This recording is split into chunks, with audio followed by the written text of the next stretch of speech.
Cold War Museum Oral History Project. This is Barney Richardson.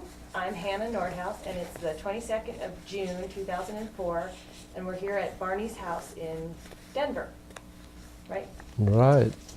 So to start, if you just want to tell me a little bit about your background, where you were born, when you were born, where you grew up, where you went to school, that sort of thing. Well, I was born on a cattle ranch in Sand Hills of Nebraska, near a little town called Brownlee, and it was my granddad's homestead place. You said a cattle ranch? Cattle ranch. We raised beef cattle. So did you grow up running the cattle? And I grew up on the ranch, pretty much. My dad had rented a little place next to that, and then he bought a place right next to it, and eventually he bought the whole thing, the whole ranch. And that's where I grew up. I was a cowboy from the start. And when did you leave the ranch for the first time? Well, first time I left the ranch was 1952. I got drafted into the military. I went into the Army, and I spent most of my military life in Fort Sill, Oklahoma, in a field artillery. I took basic there, and also was in what they call counter-mortar radar, which we had radar that tracked artillery shells coming in or going out, whichever. And what year were you born? I was born in 1931. 1931. So when you were drafted, that was the first time you left Nebraska? Well, when I was about 10 years old, we went to Illinois. That's the first time I was ever away from the ranch. And you understand that this ranch is a long ways from any other town in this little 25 population town of Brownlee. So we were kind of isolated out there. Must have been a shock then to see all the people. Yeah, it was different. But the most shock, I went to high school. I went to another town about 40 miles away that was 2,000 people, and the school I went to on the ranch I don't think there was 10 pupils there any time I was there, and usually maybe 5 of the few ranches around. So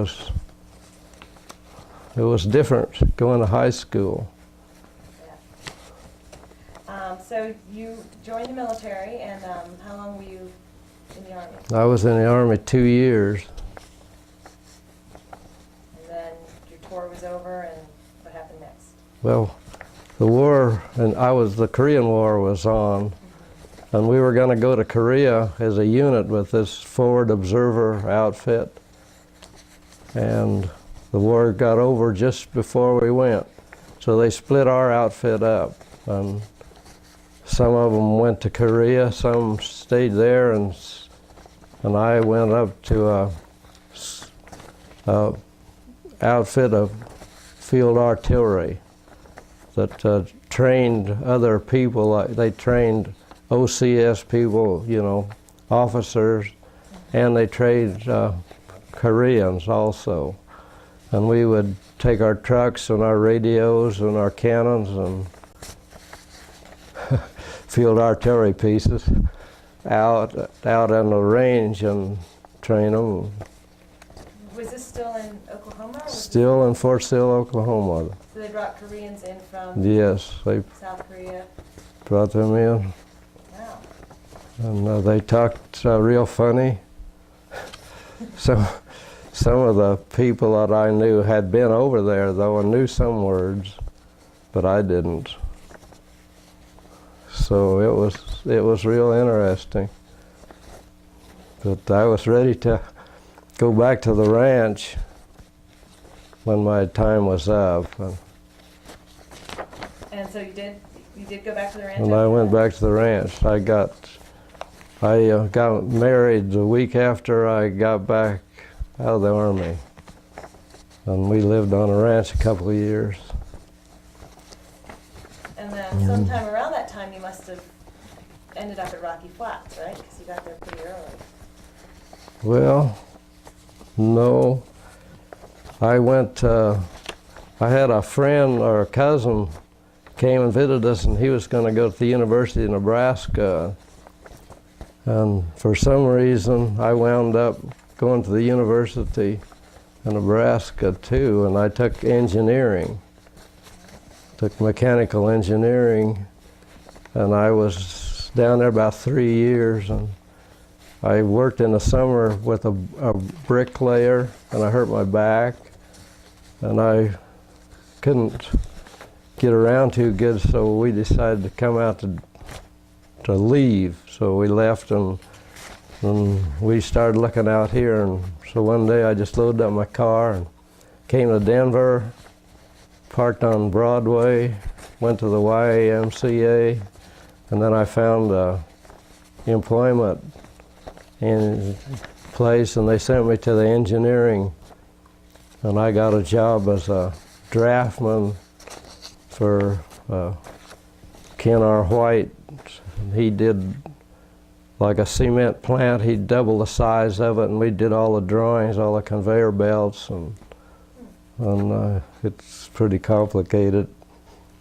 And I was there for about a year, and they laid me off, and they sent me out to Buckley Air National Guard Base, and I became the draftman for the engineering department that took care of all the utilities, roads, remodeling of buildings, whatever went on there, built a big dam, and all sorts of engineering type stuff, and drafting, made signs, pictures, whatever they wanted, I did.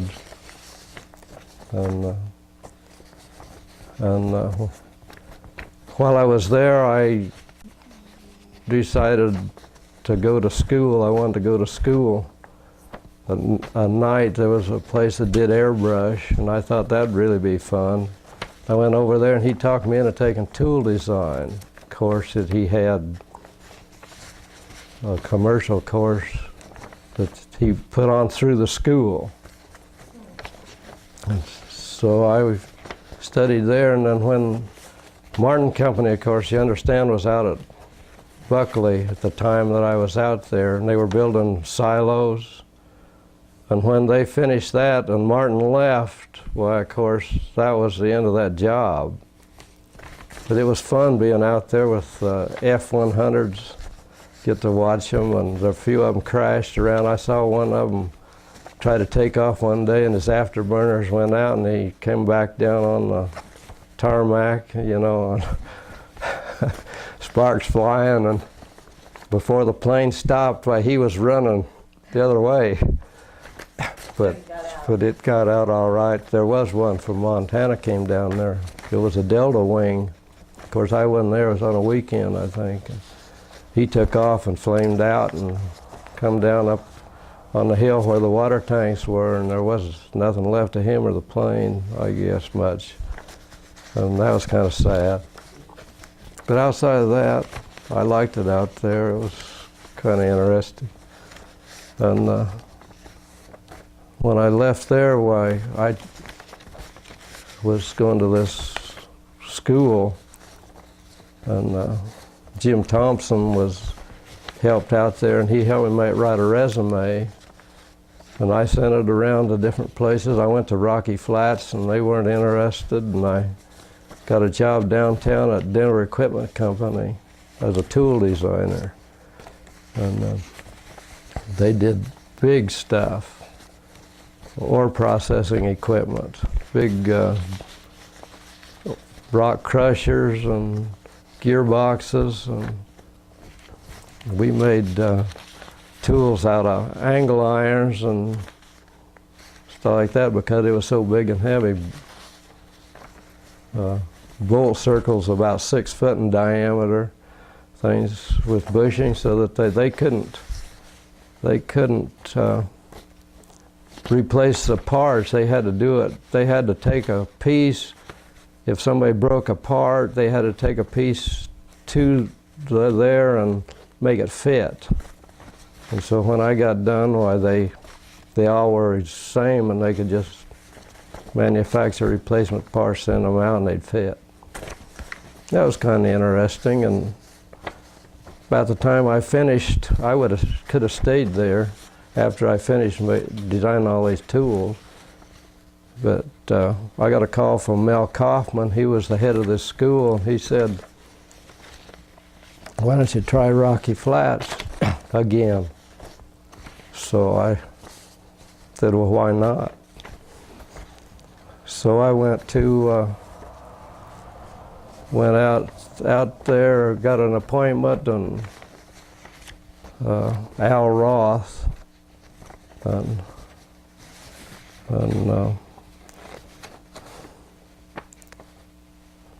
Avery Warner were the head of running the tool engineering department. And I had an interview with them, and man, I was practically hired right on the spot. Well, except it took about, I don't know how long it was before I got a security clearance. They had to go back to Nebraska, and all the people in the neighborhood, I guess, where I lived over in southeast Denver. And They interviewed them all about you? yeah. And one of them came over one day and said, "We got a carpool." So when I got to go to Rocky Flats, I was in a carpool first day. And I was always in some sort of a carpool out there. And it was nice. So did you know what Rocky Flats did before you? I really didn't have any idea what they did. I didn't know anything about. Did you have any suspicions? Have you heard anything about it before? Or? Well, except it was a good place to work. And it was, I guess, government. I knew it was government, some project or something. But I really don't remember if I knew any particulars about it or not. Probably not. Didn't know anything about radiation, I know, when I went out there. What was your specific job? So I was a tool designer. I went in the tooling department. Tooling and processing department, what they called processing, which is manufacturing engineering, was all one department when I went out there. And I made tool drawings of tools. And Your tools to work? Tools, tooling that they use to make parts with. You show me your part, and we figure out, the processing department figure out how to make it. And they order tools, and then we design the tools for each operation, whatever it was. Were you working with specific materials to design them, or was it different for each? Well, we worked with stainless steel, beryllium, plutonium, and whatever material. They all went together to make a part. And the tools themselves, were they stainless steel mostly, or? They were mostly steel. They were made in a special shop, very precision. The precision there was, after working with where a 1/16 of an inch was the tolerance, I went to where 50 millionths, It was a lot different. They had real close tolerances. Of course, the tool had to be held to closer tolerances than the part. So the tools were all really tight tolerances. You understand that every part they made out there was documented, the weight of it and tolerances and everything on the part, so that if they tested the part, they could use that somehow to determine the yield or whatever, if it was working right. And how all the other parts work too? Then? Yeah. And tolerances are how much variation you can have, is that right? Yeah. And that was not very much, you know. Was there a lot of trial and error in making these tools? No. Well, when I got there, they pretty much, the tools were, it was pretty standard already, that the tooling, and any new part that came in, we just redesigned an old tool and made them to fit. I believe that they did have some machines that were probably used a tape, if they had a contour on them, that they had tapes, something like that. But our adding machine, or whatever it was a great big thing, bigger than an old typewriter, and I never did learn how to run it, but I did most of my figuring. I was pretty good. I was real good at trigonometry and geometry and stuff like that. It was real easy for me. Calculus was not, but I never needed it. Physics, I didn't need that, so I fit right in. What year was it that you joined Rocky Flats? I joined Rocky Flats on May 2nd, 1966. And So when did you retire? I retired August 31st, 1992. So that was 26 years and a few months. And, when I first went to Rocky Flats, we were in 44 building, which they just had 2-digit number buildings then. And they made stainless steel and beryllium in 44 building. And I knew, I worked with a man named Bogenschutz in the beryllium. I'd have to go in and we had to have everything signed off. I get things signed off there. But I went down to the 81 building a lot and got things signed off. And very seldom did I ever go to the 700 complex. I was over there a few times, but not very often.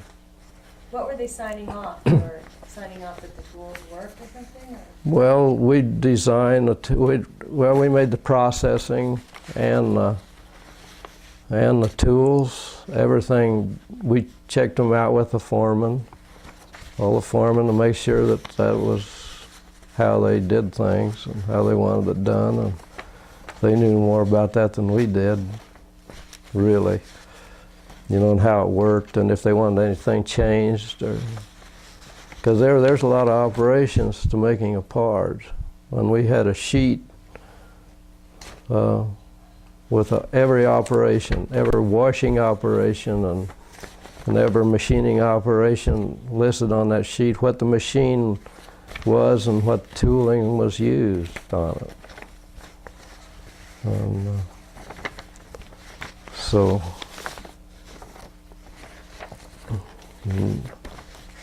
when I was there, and I think in about 1977 or 1976 maybe, they split the tooling and the processing departments apart. And I decided I wanted to go with Dick Johnson. He was going to be head of the processing, and he was kind of the leader of the processing, and he was from Nebraska too. And so when I transferred over there in January 1977 into the processing department, there was, I don't know, about 6 or 7 in that department at the time. It was in a little room next to the tooling department, and it was pretty crowded in there. So I think they moved us to a trailer out west 44 building. And then when they decided to build 460 building, why, they moved us into 41 building. And then when I was in 41 building, they brought in computers. And I got right in with the computers, and we put all this processing, we had all these processing sheets, all this information. We put all that on a computer. We had designed a form, and then we put all this information in. And we weren't familiar with computers. So who procured the computers? Was the management up above, or? Well, yeah. They just told you it was time to work with computers? Well, they just brought them in, in the computers. And they also, I don't know, shortly after that, they brought in CAD/CAM computers, which is computer-aided design, and they use that to make drawings. And I guess the tooling department got them too. But we had drawings of the parts that were made in each operation of the parts. We had a drawing that showed the dimensions for that operation as it progressed through the operation. It was, and we had a picture. We'd drawn them, you know, just like a draftsman before. And then they did them on computers, but I was on the side where they put all the information on, and we'd put on information, and we found out that if you didn't hit enter, it would wipe out all your information. But it didn't happen too often until we learned to put it on. But we had fun with those computers because it was really new to us running a computer. Did the computers ultimately make it less work for you, or was it just different kinds of work? It was different, but it made it possible to do other things. And I got into that part of it also. And then we had computer programmers, and we would have them make us up a program where we could say, okay, we want a program that we can go in and say we had a certain tool that we use, and we could punch in a number, and it would tell every part that tool was used for, or vice versa. We could pick up every part that was similar, and I made up I guess a matrix you'd call it, that I could put numbers into it, and it would call up every part that was similar to that. And I worked with that too, and I went around to Albuquerque and Oak Ridge and all the places, and met with other people that used similar operators. That was kind of interesting. One time I went to Elmira, New York, where the Harding's Tool Company was, and took a lesson on a automatic screw machine, which they bought a couple, and they worked real well. Could you explain to me what processing is versus tool making? Processing, they just called it processing. I call it manufacturing engineering, which is what you figure out how to manufacture a part. Is that like making the assembly lines and the? Yeah, it's for high speed making of a part. To make a part, I make many parts. That's what it is, rather than trying to make one. Well, you make all the parts, and they're all the same, and they all use the same tooling, so all the parts come out just exactly the same. And, more mass production versus individual tools then? yeah. And if you're going to make a part on a lathe, why, if the part had had a contour type where you would make a suction thing that it would suck the part into, or a fixture part that would hold it. If you want to drill holes, well, you would have a part that would hold. You start out with a casting, and there would be maybe two points on that part, and everything that you used to make the part would be measured off of those two points. And every part would be made the same that way, identical. I was hoping you could tell me a little bit about the work environment at the plant. What it was like with your coworkers, supervisors. I'm not sure if you were in a union or not, but what the relationships were like. No, I never was in a union. I was always what they call salaried. Salaried. Started out with a yellow time card and ended up with a white. But tool engineering I thought they were very well liked by the community, by the other workers, and they were very helpful with the workers, and they got along real well. And it was a nice bunch of guys to work with. Of course, everybody out of Rocky Flats.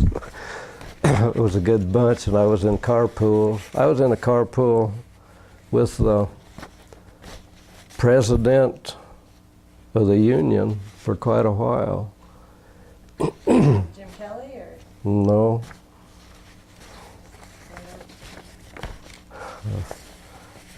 I don't know if I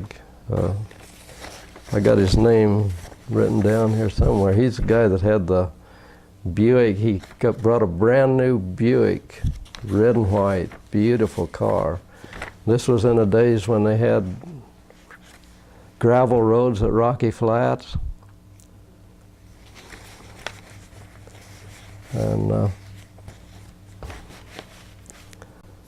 it was his day to drive, and it was a little windy that day.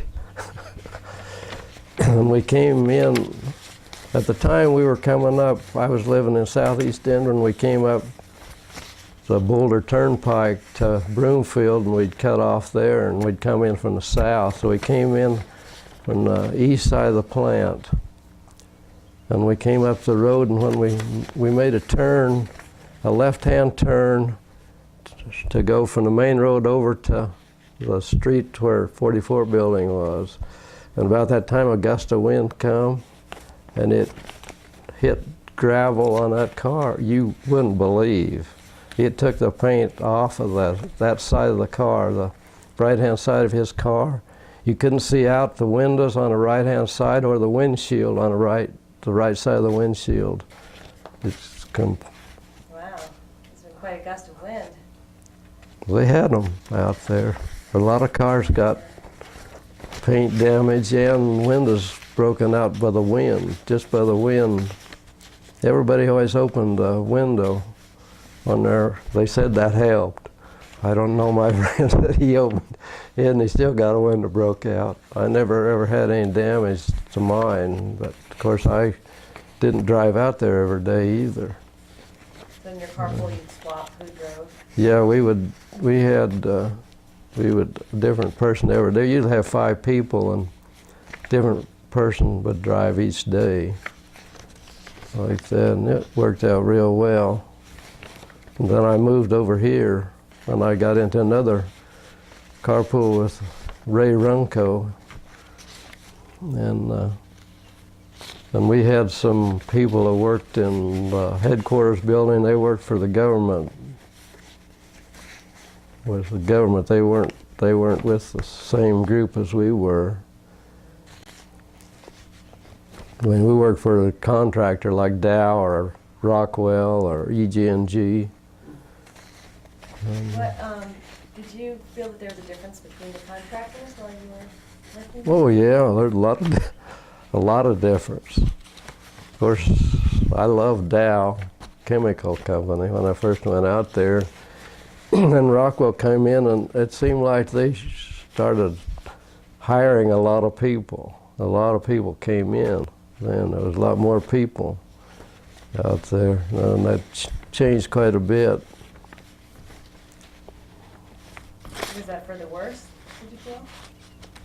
It really didn't make a lot of difference in our department or anything. It was still about the same. We did have a lot more people, though. And I don't know, we finally moved into 460 building, and we moved all our computers and everything over there. And that was a lot different then. When I first went there, why, you had a badge and you went into 44 building, and if you wanted to go to another building, why, if you had to take papers, you had to put them in an envelope and seal it all up, and then take another envelope and stick that into another envelope, seal that all up, to go out of the gate to go to another building. And then when you came back, well, you threw away the first envelope, put it in the second envelope, sealed it all up again to come back. That was to ensure that classified information? Yeah, it was always sealed up when it was out. But that was just part of the job. I mean, you know, it was just, it didn't bother us any, you know. It was just something we had to do, and we kept track of everything. Everything had to be run through a classifier to see if it was classified and what the classification was. And then you put stickers or stamps on, whatever it was, to be the... Was there ever a time when something you were working on was classified to a level that you weren't allowed to see? No, I had a Q clearance, whatever. I guess that's what they called it. I never had anything that was, any of the things we worked with. I really wasn't too interested in what the parts were used for. I was just interested in making them myself.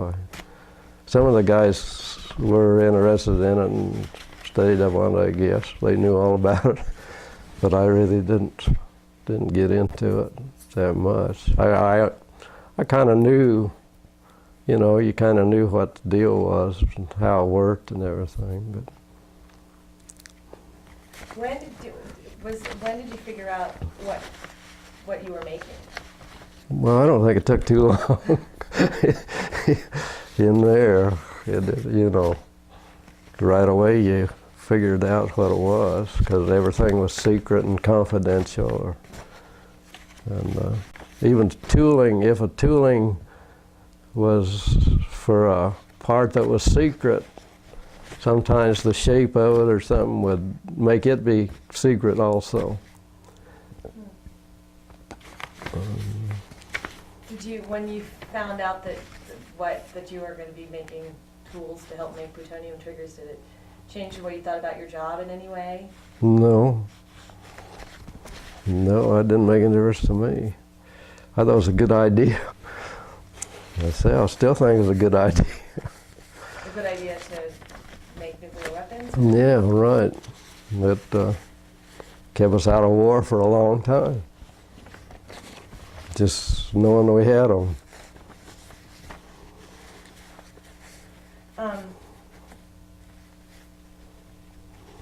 So you were saying that you then moved into, it was the 460 building?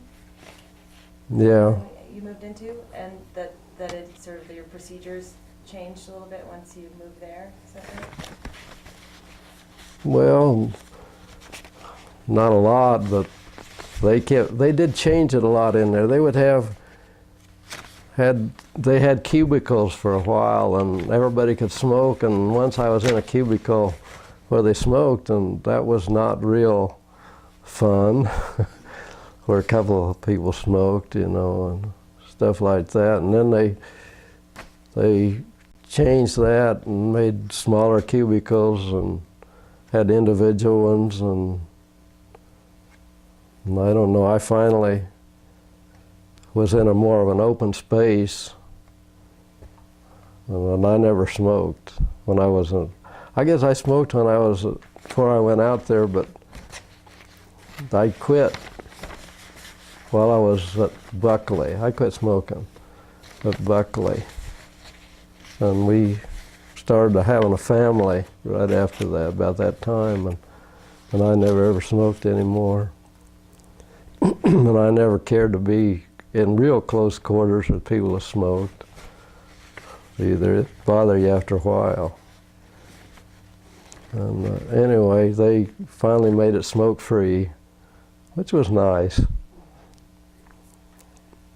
Did they, as an engineer, you observed how, did they change the buildings a lot to, you know, if they were changing a process or making a new component or something like that? Were the assembly lines always changing, and were they moving walls? You described them changing the cubicles around. Is there a lot of that? You mean in the, where they had the tools? Mm-hmm. Well, down on the floor?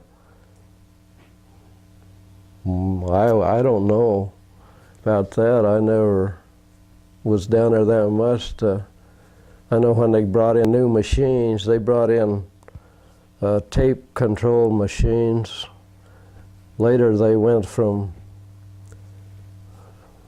to more modern machines that were numerical controlled, you know, rather than the old way, however they did it before.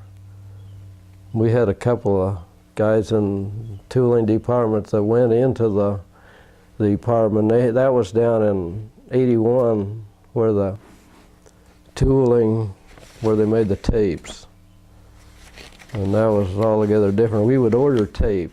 We would order a tape to go with the tooling. And what did the tape do? The tape, you put the tape in the machine and it ran the machine. What machine? The machine that made the part, a lathe or milling machine or... So it was like a computer tape that told you how to run? Yeah. Is that what it was? Mm-hmm. It was computer. Yeah. Computer. You could make a part with a computer. But So it's sort of like a chip now, is what the tape was. I don't know what they use now. But they still use tapes when I left out there, pretty much. Well, so you got there in '66, you said? Yeah. And were you there for the '69 fire then? I was there, yeah, at the fire. That was down the 700 complex. Some of the people there went, I think Ray Runco in our carpool, he had to go down there and help clean up, but I never ever did. Were you home? Did you hear about the day that the fire happened, or when you came into work the next day? Or? Well, when I came in, yeah, right away. Of course, probably heard it on the news, and it was all. Of course, when I first went out there, they talked about the fire, the other fire. I mean, I knew that there had been one, and all of that. And then when they had the other one, why, they sealed off some of the rooms, and they built another building down there, which was a lot more modern building. And they never ever did open that other one up, I don't believe, while I was there. If they did, they started, I don't remember when they started to clean up while I was still there, about that time, and they might have started some. Of course, I never went down there anymore after that fire in that building. I don't remember the name. They changed the numbers. They put 3-digit numbers. 44 became 444, and like that. And then 460 was, they had so many buildings that they made 3-digit numbers.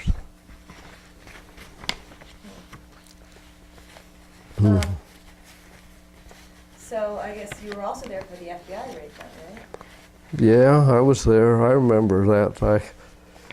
Until I read it in the notes, I'd forgotten about it. It didn't really affect us an awful lot in our department. We just knew it was going on, and we probably had to stay in the building for, I think,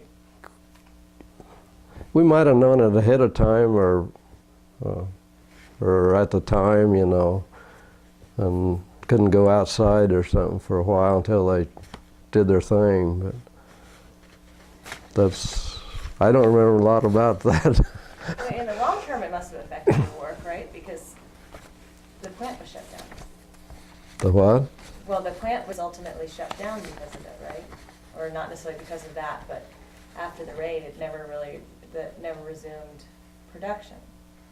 So did your job stop then, or did you continue to make tools till the bitter end? When was this raid? 89. 89.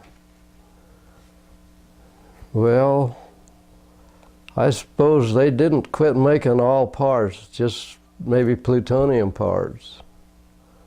Because we made parts right up until pretty much into 92, and then they came out with about having a retirement thing. So did you take early retirement? And I went with the first load. Yeah. Because I was almost 62. See, I was 62 in January 93, and I left there in end of August of 92, so I figured, well, why not? And I didn't want to clean up. And I had gotten out of all the other cleanups, and a friend of mine stayed, and he said that they spent all their time destroying classified documents, which was, I mean, you know, everything had to be documented, and that was, and if you destroyed a document, it had to be documented that it was destroyed and run through a shredder or whatever they did, and so he spent his time doing that, and he didn't like that too much. He'd been on the CAD cans making drawings, and he liked that. And when the next chance he got, I guess the next time they had a retirement thing, well, he left. And I lost contact of him. And everybody else, I lost contact with everybody, pretty much, out there. What did you do after you retired? I retired. Took it easy. Yeah. Yeah. It's been pretty, I just been so busy I haven't had time to do anything. That's nice. So I wonder, in this time when you were working at the plant, were you aware of the protests and all that was going on? oh yeah. I think, and I was in a van pool. I got in a van pool when the van pools first started.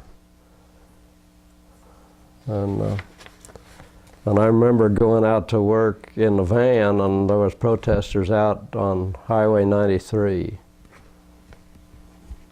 What did you think about what they were doing? Well, I wasn't favorable to them. You know, I was for Rocky Flats.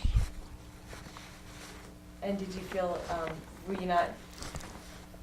did you feel that they were anti-Rocky Flats in their protests, or anti-nuclear? Yeah, they were anti-everything, I felt, yeah.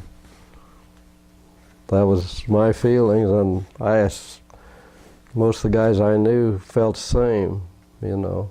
I went to one of the rally, you said something about a rally, I went to the rally pro Rocky Flats. I was there. So were a lot of people. A lot of us went out there. I don't suppose the news media covered that. I don't know. They have a way of not covering things that don't fit their agenda, and that's my feeling. And what did you feel that their agenda was? Their agenda.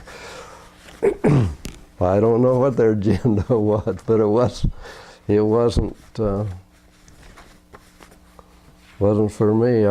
I can't imagine why anybody would protest a free country and keeping it free. I just don't compute to me, and they still don't. I mean, I want to live in a free country. When I was born, this was a free country, and it is gradually, they've taken away our freedoms just gradually over the years since the war, starting in the 60s with the protests, and they've gradually taken freedoms away. Then younger people, you probably wouldn't even notice it, but people that are older, they notice it. All the things that are different. It's just different. What sort of freedoms are you thinking of? Yeah, pressure on you all the time. All the political correctness and stuff seems to me is anti the way America was, you know. I mean, if you give special freedoms to one group, you've got to take freedoms away from another group. That's the way it is. I mean, you know, that's what it is. You're not really giving them special things. You're taking it away from somebody else. I wonder at Rocky Flats when more women and minorities came to work there. I don't know if that affected your group at all. No, we always had a lot of women in our. When I first went there, there was quite a few. I guess they weren't engineers, but we had a lot of them that they did all the paperwork. We didn't have to do all this with the classified stuff. They took care of all that, but then later, why we had to take care of a lot of that and put our stuff away. They'd come and pick up all the stuff every night and put it in the vault and lock it up. Take it out in the morning. And later, we had to make sure we got it all put away. And man, I had nightmares. I'd dream that they'd locked the vault and I had I forgot to put that away. You know, I suppose it must have been a concern, or I wouldn't have thought about it or something. But it was something you had to do. It's part of the job. So you had women who were clerical workers for the most part, and then did they get rid of the clerical workers at some point down the line, or? Well, women engineers, or yeah, women clerical workers, that sort of thing? It got so that women were engineers, and they had a secretary, but they didn't. Everybody kind of took care of their own, and you had to put it into the vault, or classified documents into the vault. They had a big machine that you put it into, and it was locked up at night. During 460, that was. These are the designs that you were locking up, the classified, or just everything locked up? Well, we usually just put everything, locked up pretty much everything. Put it in a folder and put it all in the lockup. So the public has a sense that Rocky Flats was a very dangerous place to work. Did you ever feel that way? No. I never had any concern. You said that you had gone into the beryllium Yeah. buildings. Were you ever exposed to beryllium, or any of your colleagues? No. Well, yeah, it was really hard. They had safety devices on these machines, and sorry to say, some of the workers didn't like the safety devices that bothered their working, and they would kind of override them sometimes.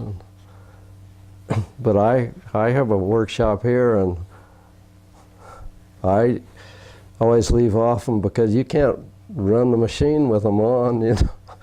So I don't blame them sometimes, but I think I would have used them if it had been me on there, because there's always a chance of something happening. I know one of the guys in the carpool had a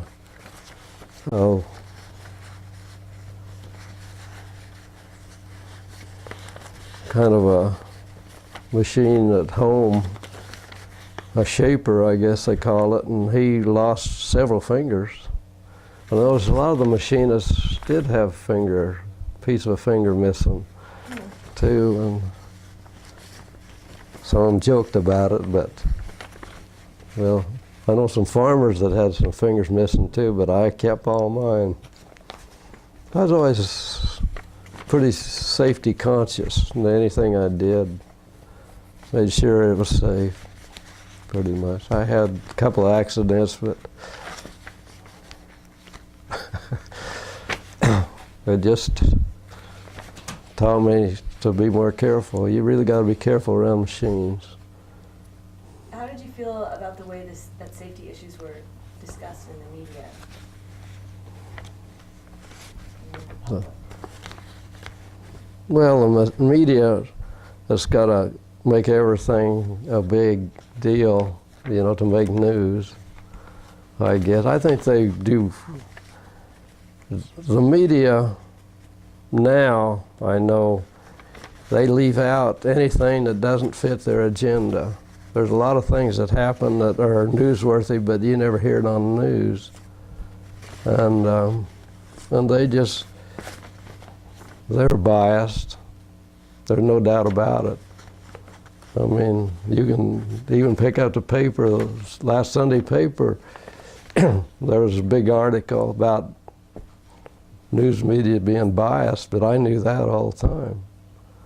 You know, if you get all your news from the big three or whatever it is, when you don't know what's going on and know people that know what really happened and stuff, but that's sad, but that's the way it is. So how did you feel when you heard that production was stopping at Rocky Flats? Well, I could have worked 2 or 3 more years. I could have built up a lot better retirement if I could have worked a few more years, because I was just getting into they had EG&G had a deal where you put in $1 and they'd put in 50 cents. And and I never could really afford to go full tilt into it until the last few years. And I was just really going good when I did retire. But I felt that I could make it anyway, so I went ahead and retired. It was I had to think about it a couple of days, but I really didn't want to stay there and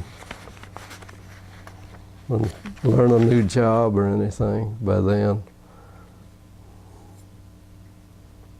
What do you think the best things were about working at Rocky Flats? Best thing? Well, the guys in the van pool, we always call it Never Never Land, because you never had it so good. And it was so much better than any other job I ever had that there was just no comparison. And there were so many benefits, and everything was nice. All the workers were wonderful. The guys in the van pool, it was really a real social thing, and it was nice, and we joked and had a lot of fun in there, and there was a nice bunch of guys, and the guys in the department are a nice bunch of guys to work with, and I ended up being a checker where I checked the other guys' work. And that was fun because I could, they always cringed when they saw me coming.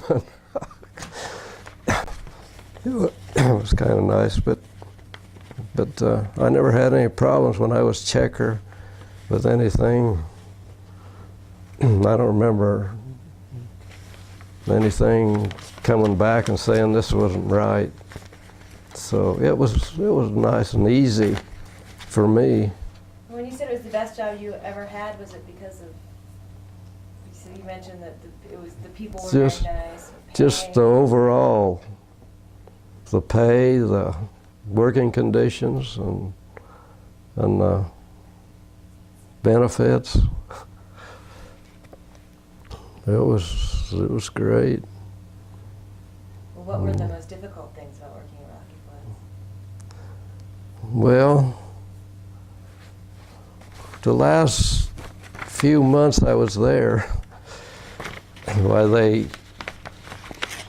upped the security, and if our restroom was out of not being cleaned or doing something, I had to go through security to get to the other restroom.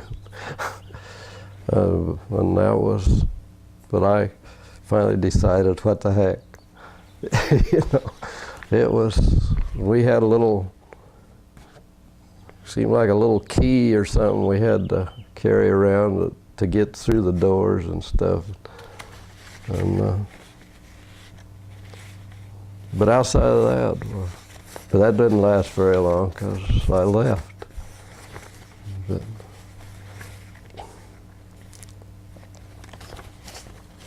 so it was inconvenient, I suppose, but it's part of the job. I mean, if it took longer, why, nobody seemed to care. Nothing you could do about it anyway. Sarah, I think we're almost done with this list of questions. Is there anything you would like to add? Any recollections, any questions I missed that you wanted to get into? Well, like I say, it was a lot of fun talking and with the guys and the people. We'd go, like at lunchtime, we'd go for a walk. Some of us would go out, and I'd jog for a while, and I decided jogging was not all that healthful.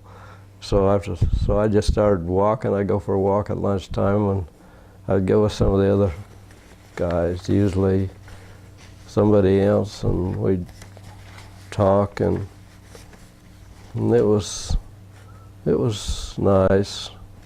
You could do that.